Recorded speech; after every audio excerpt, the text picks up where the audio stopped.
to you. This is my first Bitcoin and politics show. And as you can see, I have on my orange shirt today, and that's for a reason. And this is the Don't Fight the Fib shirt, thanks to my good friend Brian Swan, Mr. Fibbo Swanee, as you know him on Twitter.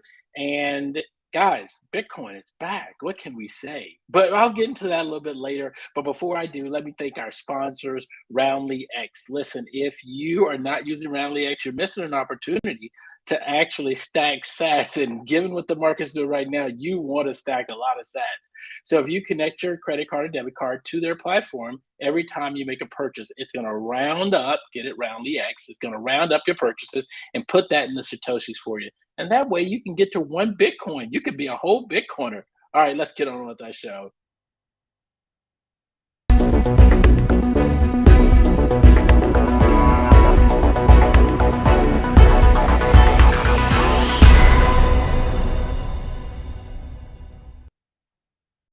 All right, folks, as I said before, Bitcoin is back. Can you believe that this thing is just climbing? And this is what I try and tell people, right? Listen, Bitcoin will stay in these bear market doldrums for a little while, but the moment Bitcoin decides to move, it's going to move. Now, before you get too excited, we're not out of the woods. We're not even more close out of the woods. I will start getting really excited when Bitcoin gets about 25 or 30. But right now with Bitcoin only at around $19,000, I'm getting excited, but I have to temper my excitement because, guys, we know a lot of people, and I mean a lot of people, still calling for a $10,000 Bitcoin. So this could be a head fake. We don't know. But hey, I'm still going to enjoy what I can. All right, folks, listen, this is Paul McNeil, the crypto curator. And what I want to talk to you guys today about is the 100th Congress's young guns that are all about privacy. Listen, folks, if you're not paying attention to the information that's put out there in the ether space, the pipes, as one of our president called it, right? You should. And I think a lot of people in crypto, even though we say that we're privacy minded, we really aren't privacy minded at all, are we? There are so many layers to privacy because how pervasive our information is out on the web that it's hard for anybody to truly have privacy. But it doesn't mean we need to neglect it and that we don't need to take steps to protect our privacy.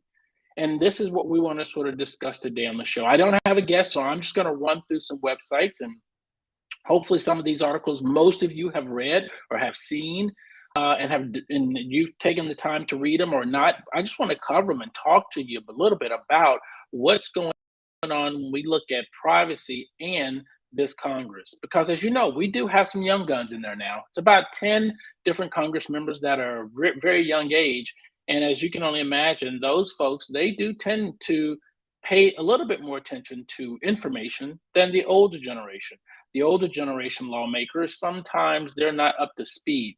But right now we got some that are. So let's take a look at our first article. It's actually going to be from Cointelegraph, and it's talking about a blockchain privacy group that's, and there's more than one, urging the new US Congress to protect privacy rights, right? And so this advocacy group is being led by Fight for the Future. Okay, and let's take a look at who Fight for the Future actually is. And this next tab, Fight for the Future, it says, who are we? And this is what it says. It says, we are a group of artists, engineers, activists, technologists who have been behind the largest online protest in human history, channeling internet outrage into political power to win public interest victories previously thought to be impossible. It says that we fight for a future where technology is a force for liberation and not oppression.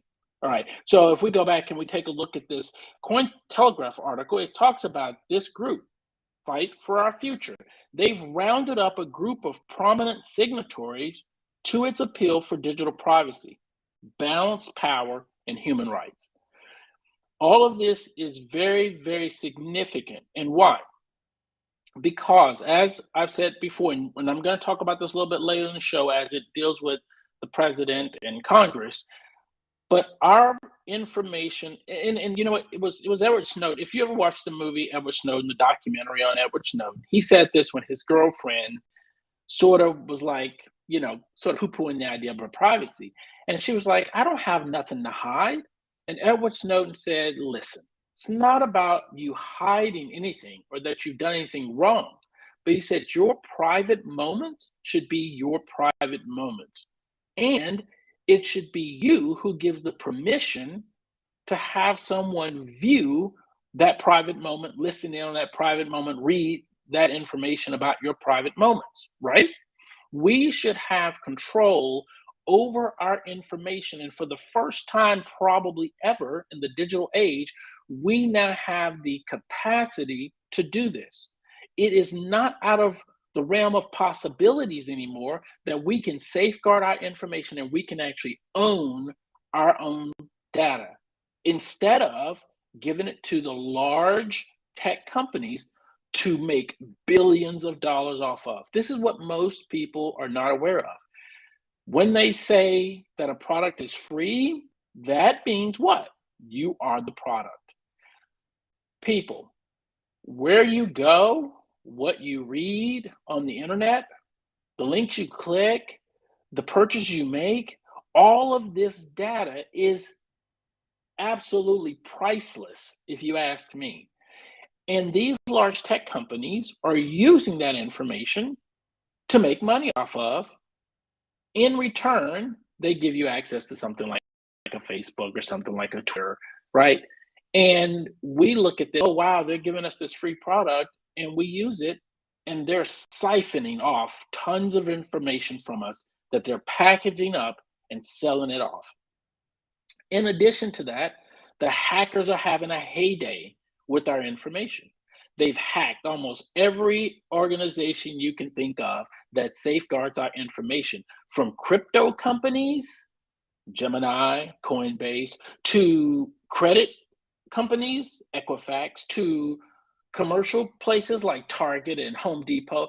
I'd be shocked if all of our information is not visible to almost every hacker, scammer on the web. This is why we get emails from Church and Ledger saying, oh, your account has been compromised, please log in, and we do it and we lose our digital assets.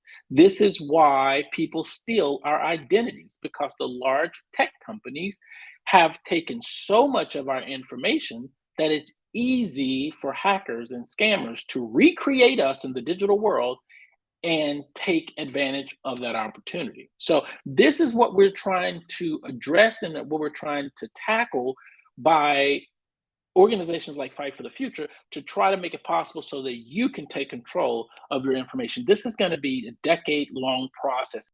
It's not going to be easy to make happen, right? So there was another article that came out from Blockworks, and this is where they were highlighting that younger lawmakers were asked to craft privacy-preserving crypto legislation, and it is very exciting to see that we do have young members. Now, the youngest member of Congress right now, someone who replaced Madison Hawthorne, because he was the youngest at 25 years old. Now it's Maxwell Alejandro Frost, and he's in Florida, and he has now become the youngest member in the 118th Congress, 25 years old, the first Gen Zer, and I believe that these members of Congress, the younger members of Congress, hopefully will influence the older members of Congress as to why we need privacy legislation to be passed.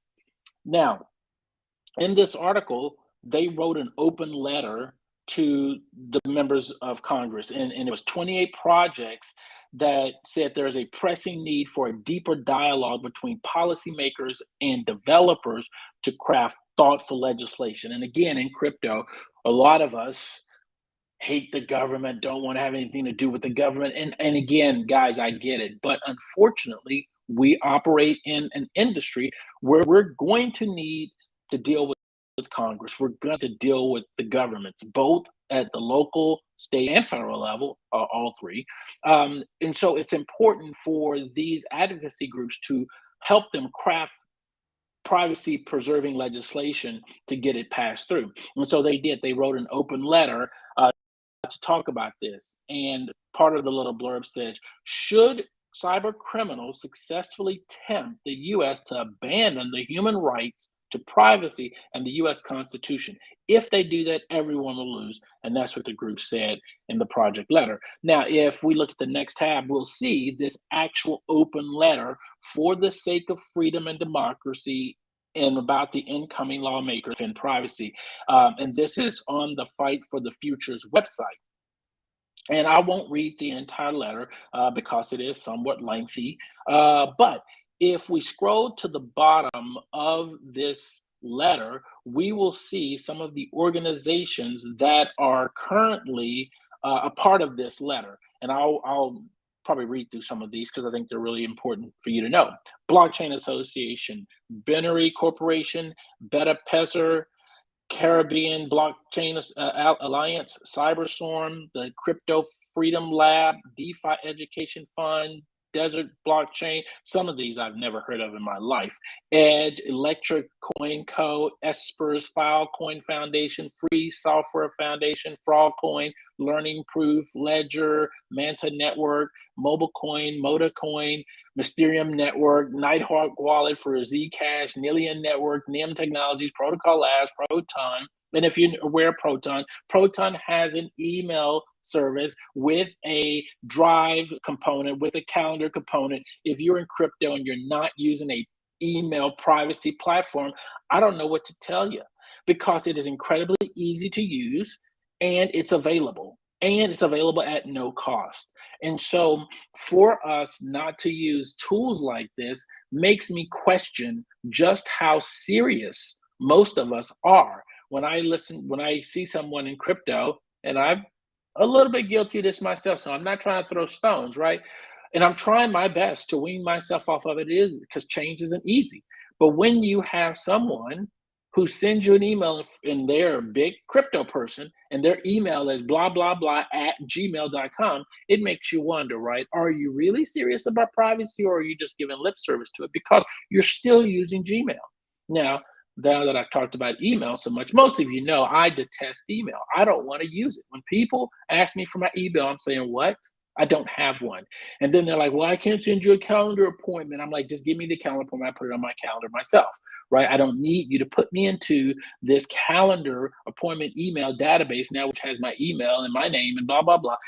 You know what I'm saying? We've got to start finding ways. And I know convenience is a bear, right? It's so easy that it makes it easy to use these centralized systems that take our information and do whatever they want with it.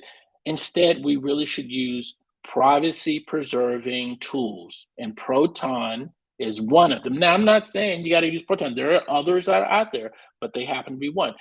Tutanota is another email service that's a privacy type email service. If you're not using things like DuckDuckGo in your browser for search instead of Google, you probably should. Will the results be different? Yes, they will be. You probably should. And DuckDuckGo is pretty good. I've been using DuckDuckGo. I've been using the Brave browser. I've recently played around with the, now I'm going to forget the name of it. I should know, the Impervious browser, which has been pretty good. Little buggy, but still pretty good. And the list goes on, as you can see the rest of the names of these organizations. So this is what Fight for the Future working with, and they're getting people together.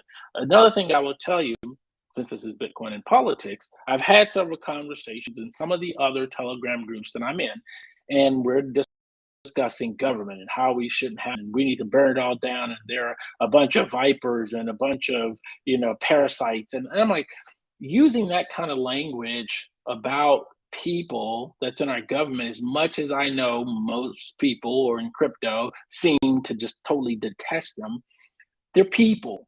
And I think that we have to still make an effort to reach out and talk with our representatives, right? This is what and if you want to go vote, and I know some people in crypto are like, I'm anti-voting, I don't want to vote. I get it. But if you voted, then you have a responsibility to talk to your representative about your issues. So guess what I'll be doing? I'll be talking to my representatives, Senator Cruz, Senator Cornyn, right? Governor Greg Abbott, right? Colin Allred, right? I'll talk to these people, and I might not verbally talk to them. I'm gonna send them emails. I would say I'm a tweet to them, but I'm off Twitter, so no more tweeting. But I will reach out to their office and I will let them know, hey, here's an open letter. We're trying to reach you all to let you know we want privacy preserving legislation pushed through Congress. We would like for you to do this. And that's what I'll tell my representative. And I've done my part to make my voice heard so that my representative can't say, when the topic came up about privacy preserving legislation, we didn't hear anything from anybody. So therefore, we didn't have a voice on it. No, you have a voice, right? Okay. Now, this next article, and all of these are around the same issue about this blockchain group that's urging these new members of Congress members to defend crypto privacy. This one is from Being Crypto. And again, what they're highlighting in this article, and this is why I curate news information every day, because I want to see what the different publications are reporting based on the issue they're reporting. And sometimes some issues get coverage across a multitude of crypto publications. And then sometimes there are issues that come out only one publication report. But this story got picked up by several publications: Cointelegraph, Blockworks, and Being Crypto, and CoinDesk as well. So this one, it talked about more of the VC angle and how the VCs have been pouring millions of dollars into privacy-oriented cryptocurrencies. I don't know how many of you actually deal with privacy crypto. And again, I'm guilty here. I don't own any Monero. I don't own any Zcash. I don't own any Filecoin. I don't own any of the privacy preserving assets. I just haven't taken the time to look into them far enough to begin to say I want to own some of them, because to be honest, right now, based on all the stuff we've been through, I'm telling people Bitcoin, Bitcoin, Bitcoin, Bitcoin. That's what you hear me say. Bitcoin, Bitcoin, Bitcoin, maybe Ethereum, Bitcoin, Bitcoin, Bitcoin, right? And I believe Bitcoin is ultimately going to have the privacy features that we so desire. So I will wait for that to come to pass. I don't necessarily need to have a position in Monero or Zcash or anything, because I believe that Bitcoin ultimately will have privacy features to them, privacy enhancing features, right? Now, of course, we know and we can tell from these articles that privacy enhancing cryptocurrencies could be banned under a new EU and US regulation. And this is, again, while it's so important for you to speak with your representatives and talk to them about this issue, because we don't want our 118th Congress passing legislation that says privacy type features or privacy assets are banned, because that's not the way to go, right? We need to have control over our data, and we need to make sure we're controlling who's looking at our data, who's actually seeing us and tracking what we do. This is another aspect that I don't believe a lot of people understand. Your mobile device, ta-da-da, is not a mobile device. It's a tracking device. That's right, it's a tracking device. If you never watched the movie Blacklist or the show Blacklist, they talk about it all the time. Listen, guys, towers are pinging your phones constantly, getting data off of it. They know where you are 24 hours a day, as long as you have this tracking device with you. The tracking device gives you a lot of features. It gives you ways to communicate with people while you're on the go. But the moment you pick that bag up and take it with you, guess what? They're tracking you. And so having legislation come out of Congress that helps mitigate how big tech does this is going to be incredibly important. Now, if you all remember, and this is another story in Being Crypto, Coinbase actually announced that there was new KYC requirements for the Dutch users. And I'm sure our producer, Nick, is not happy about this.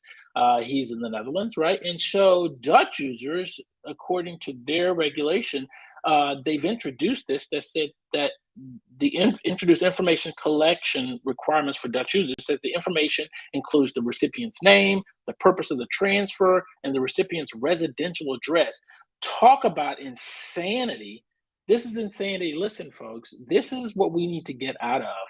This habit of collecting, especially a person's address. There's no reason that anyone needs to know my address. For what reason? They're not coming to my house. You're not sending me anything. I don't even let people send me paper. You hear me? I don't live. People ask me, "Oh, we want to send you a Christmas card." No, thank you. Send it to me digitally. Take a picture of it and send it to me digitally. I do not want people sending me paper to my address. It is none of people's business where I live. Listen, if I want to have a friend come over, of course I give them my because I want to hang out with them. But this is not going to be public domain information. It shouldn't be. It's one of the frustrating things I have right now. I am fighting tooth and nail. And let me tell you, if you think your information isn't getting sold, it is. Where I have my address, I never have attached this address to the post office. So they're not getting this information to steal and send and sell. Somebody else is. And after some research, I found out that insurance agencies and other companies like that, they actually have the legal ability to sell your information to third parties. And I guarantee you, it's on some little box somewhere where you gave okay for them to do that. Please be careful, read what you're signing, understand what you're signing, because they are making money off of us. And it's not right. I think there should be in bold writing at the very top of everything we do is that, oh, by the way, we sell your information. And if people do, you should not do business with them because this is horrible. There's no reason for them to collect all of this information. It just isn't. Um, so yeah, so this is one of the issues where Coinbase, of course, is doing this in the Netherlands. Now, I'm not sure if there's a lot of pushback in the Netherlands. Maybe my producer Nick will come on the show one day and we'll talk about this a little bit more in detail and what Coinbase is doing. But I just think that that's not right. So there was a press release that came out on Business Wire that talked about Secret Network announcing 400 million in ecosystem funding alongside substantial new investments from leading firms. Defiance Capital. Okay, guys, this was published last year at the beginning of last year. Alameda Research, no joke. Coin Fund, Hashkey, they all acquired SCRT positions. Uh, Alameda, I'm sure, is going to unwind that one. But yeah, so we do have VCs who are looking at this space and they're funding privacy type activities and companies. And this is where I think the focus should remain. Can we create enough of an infrastructure so that the government doesn't have the ability to track what we do? Now, again, there's a double-edged sword, right? If the government doesn't have the ability to track communications and yada yada yada, then they will say, how can we attack the criminals, right? Criminals will use these networks. Again, I don't know if you've seen Blacklist, and I'm late to a lot of this stuff, but anyways, watching one of the episodes and they were creating this arcane network, right? Arcane wireless networks that really was created by the FBI so that they could have a backdoor into all the criminals networks because it was being sold to all the criminals. So therefore, they would get all their information. Guys, listen, I'm sure it has backdoors almost into everything. I've heard this before from about Signal. I've heard this before from some of the other platforms, and maybe they do. If you haven't taken the time to look at the Patriot Act, you should. This is what gives the government the overarching ability to take a look and at all snoop into all of our information. And it's unfortunate that they have such a broad sweep that they can just pretty much do whatever at will as they please when it comes to our information. And yes, I know sometimes it requires a court to do that, but the reality is the government has a lot of power to capture our communications daily, no matter which medium they're on. Unless you're having a face to face in a very private room with no speakers, no Alexas, no Googles, none of that stuff, because all of that is siphoning that information off and is feeding it right into some network. It's easy how much surveillance is being done on the American people 24 hours a day. And most of us blindly go about our business while they're surveilling every action that we do. Privacy is important, folks. It's incredibly important. Um, Speaking of which, so as I talked about before, and this is one from CoinDesk, they're talking about privacy enhancing crypto coins banned under a leaked EU plan, right? And if they get their way on banning these privacy coins, i.e. Monero, Zcash, things like that, which I'm still not sure can actually be done. Again, it's the same situation with Bitcoin, right? When Bitcoin's fully matured, right now it's still a teenager, but when Bitcoin's fully matured, will they have the ability to stop? They won't have that ability. And so I'm not sure some of these will have the ability to be completely banned. But as you can see, there are efforts to ban privacy coins. And again, this is what we have to voice our opinion to. At the end of the day, it's the people, right? How many people are in the world? About 8 billion people on the planet, right? How many people are in governing bodies for the 8 billion? A very small fraction. So the way most governments, well, the way some governments are supposed to work, especially here in the US, is that it's a democratic society, right? The majority wins, right? So we should be able to voice our concerns to our representatives and do it in such a way that it actually makes a difference. This is why the advocacy group Fight for the Future is so important, because they're saying now that they are going to be the lead and everybody else signs off with them and have that unified voice. And if you have that unified voice, then they have to listen, right? Because there's a unified concert voice speaking to them saying, this is what we want. When it's just one by one by one by one, and it just fades out, right? You have to keep making noise. And this is what's happened all throughout our history, is large groups have band together and voiced their opinion, and that's changed policy. And that should really be what we're aiming for. Now, all of that said, I want to bring up this article about being crypto, because what this is, I haven't heard anybody in crypto talking about this. Now, of course, I'm off Twitter, so maybe they've talked about it on Twitter. I don't know, but I think this is important, and all the ins and outs of this. So I'm not going to act like I'm an expert on this, but take a look at this. U.S. President Joe Biden urges Democrats and Republicans to hold big tech accountable. I don't know if this is a joke of an article. This was only one publication that covered it, but this is what it says. U.S. President Joe Biden has raised concerns over the way big tech companies handle personal data. Biden proposes 3 principles for reform and called for bipartisan legislation. Now, let's take a look at some of the stuff that he's talking about, right? And I found this very interesting. And who's driving this agenda, I don't know. I don't know who in his administration brought this up to him. I doubt it was Joe himself. Someone in his administration brought this, some lobbying from someone has brought this up and pushed it. But in this article, it says, in order to address these challenges, President Biden has embraced 3 broad principles. For the first principle is for serious federal protection for Americans' privacy, including clear limits on how companies can collect, use, and share highly personal data. That one makes me happy, because again, this is part of my problem that I have when it comes to privacy, is that big tech companies do whatever they want with your information. Now, most of it it's not anonymous, but they've taken the information away from your personal name and they sell that information off. But I still don't like that they're able to do that, and I don't get paid for it. It's just like there's I think it's the FCC.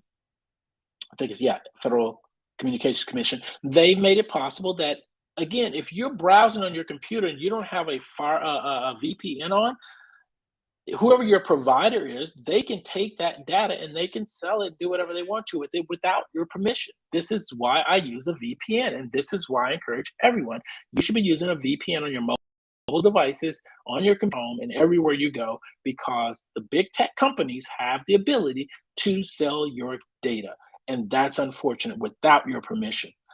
The second principle is for big tech companies to take responsibility for the content they spread and the algorithms they use, which includes reforming Section 230 of the Communication Decency Act.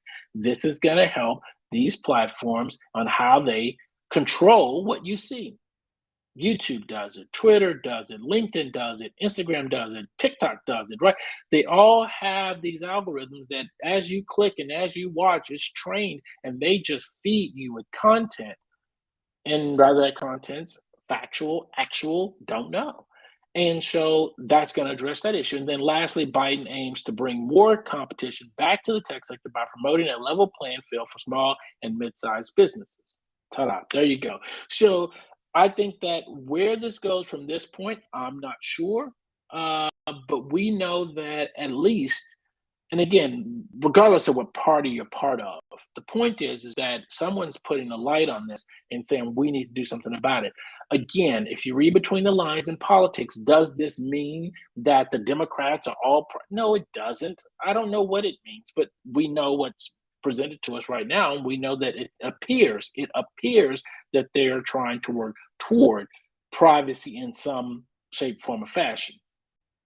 Now, lower in this article, it talks about Congress members requested to defend, and this is again part of that same thing I talked to you before about fight for the future, right? And so hopefully these things meet together somewhere in the middle, and there is actually some type of an agreement or consideration that if Congress does in fact push through legislation, that when it gets to Joe Biden's desk, if he's still in office, which I highly doubt, that he'd sign it. Whoever his successor will be, hopefully he has a successor. Not really interested in seeing him run another 4 years. That successor will take and sign on something that gives us privacy. And again, I know most of us, we don't have a lot of high hopes to this, right? That government is going to protect the privacy of the people. That's not something that's probably, most of us probably would be dumbfounded and very suspicious if they did it, because why would they want, what incentive do they have to give us our privacy back? Probably none. Again, this is why the technology that we have today has been created so that we can, in fact, try and claw back some of that instead of giving it to them. So, again, I wanted to cover this with you guys because I did want you to understand that there are things happening in this space of privacy. Congress, the White House are starting to try to address some of this. But I will also say this is a two-way street. It is not all up to Congress and the lawmakers and the president to protect your privacy. Our responsibility to protect our own privacy. And if you're not doing the basics of doing that, that's on you, boo. Right? Jameson Lopp has given us a ton of resources on how to protect our privacy. Should we have to do that? No, we shouldn't. I agree with you. But we are in an environment where we can and we should. Use those VPNs, use those privacy-centered browsers, use those privacy-centered search engines if you have to use search, use the tools necessary for email and communication messaging, right? Rather than you're using Apple, because that's supposed to be highly secure from what I understand. I'm sure the privacy folks will probably poo-poo me on the idea and say I'm ignorant because I don't really understand what's going on, and maybe they have some truth to that. Signal is supposed to be very privacy-centric. Telegram is supposed to be very privacy-centric. You can actually create secret chat groups and create secret channels on Telegram that's supposed to protect your privacy. There's a ton of them out there, folks. It's up to us to use them. Now, I know a lot of you probably are playing with Chat GPT, right? Here's something that I discovered. Because I use a VPN and I use security software and I use firewalls and all that stuff on my devices, Chat GPT does not work when you have your VPN on. It does not. I've tried it. I had my VPN on, tried to use it. It doesn't work. It gives me an error. The moment I take my VPN off, voila, I can use Chat GPT. Folks, you're pouring a lot of information into Chat GPT. If you think that AI isn't using that data and using that to learn, yet it absolutely is. What's the harm? I don't know yet. It's like TikTok. When it first started, nobody understood the harm that was there. No one knew, right? Now people are like, oh my God, like one, it's incredibly addictive. Two, all kinds of propaganda on there. Three, it goes and it keeps you scrolling for hours. I had TikTok for a while and I got rid of it. And the reason I did is because I kid you not, I had TikTok for maybe 2 hours straight, scrolling, watching, scrolling, watching, scroll. It's addictive.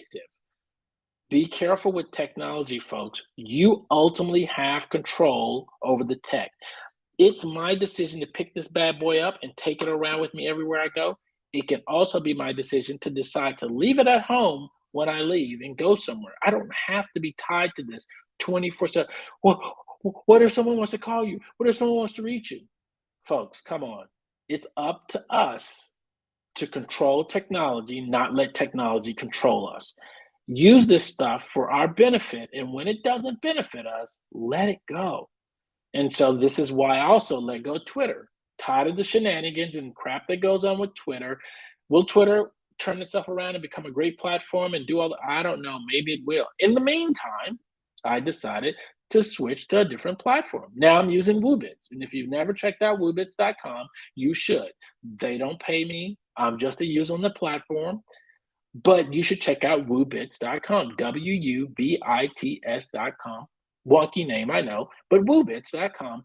You will find that there are real people there making real connections and having real conversations.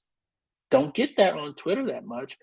You get a lot of what I call ego trotting around on Twitter, right? Only the people, the big name people sort of talk and they just want you to listen, right? They don't want to have a conversation with you. You're not going to conversate with them on Twitter. Most of them won't. Every once in a while, I'll get someone of name to engage with me on Twitter. Woobits, I can talk to everybody. Everybody talks to me. We have great conversations and it's ongoing dialogue. It is not just them listening to me talk, which is great. Like to have dialogue. So again, let me wrap this up. I don't want to keep you all day. The point is, privacy is important. Please take action on your privacy. If you agree or disagree with me that we have the ability to control our own privacy, leave me a comment below. I would love to hear from you. If you enjoyed this, please like and subscribe to the channel. I think that's very important because I'm going to be doing more of these and I will most likely talk about privacy again next week. My hope is to find a guest, hopefully someone who watched this and totally disagree with all the crap that I spouted out and they set me straight. Please come on the show next week and talk about it. Or if you agree and you want to discuss privacy and what you see as being important, please send me a DM. Actually, you can't send me a DM because I'm not on Twitter. Go to Woobits, sign up, connect with me there. Or you can get me on Telegram as well. But yeah, contact with me and let's chat about this. I would love to. Who knows? I might even get John and get our producer Nick on the show next week, and maybe we can batter around and talk about privacy. I know both of those guys are heavily into privacy as well, and they talk about it all the time. So, all right. Lastly, I will say this. My website's out there, thecryptocurator.com. I am constantly putting content on the website throughout the day about what's going on. If there's breaking news that's come out, you most likely will find it on the website. If there's news that come out that's just in, you're going to find it on my website.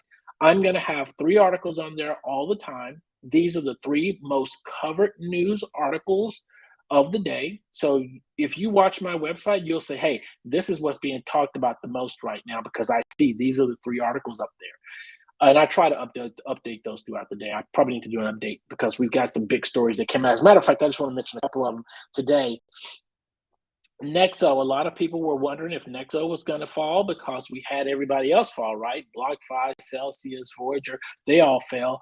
Is Nexo going to be the next one to fall? Looking like they might have some issues in Bulgaria. Now, that's in Bulgaria. Maybe it's not that big of a deal. Who knows? But looks like they got some issues going on. And then Genesis, we're looking at them, and they now might be forced to sell $500 million of their assets. And I believe there was an article came out said that might be a lot of the altcoins. So even though we're running up and right now we're sitting about 18.8, almost to 19,000, we might see this thing pull back some, or we might see another move up higher. Hopefully, if we can get to the top part of the Bollinger Band, that'll get us right around 21.7. If we can get 21.7, that'll be a nice little place right there to wait. If some of you people are traders, maybe you sell it. I don't know. I can't give financial advice, and I have no idea what I'm doing when I'm trading. This is why you guys need to listen to Brian Swan. He is a Fibonacci maniac. That's why his name is Fibbo Swanee. Check him out. He is really good at telling you the fib levels and where things might change. So definitely check him out as well. I always put a video and a podcast of the day on my website as well. And then I keep the videos of my show on the bottom of that. So if you get a chance to check out my website, that's where you can contact me. I got all the links on there for you to contact me. Reach out to me and let's chit chat whenever you want to.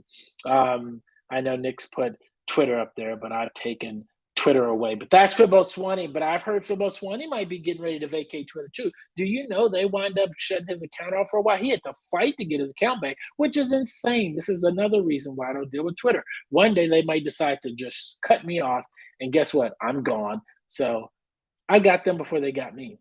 How about that? All right, folks.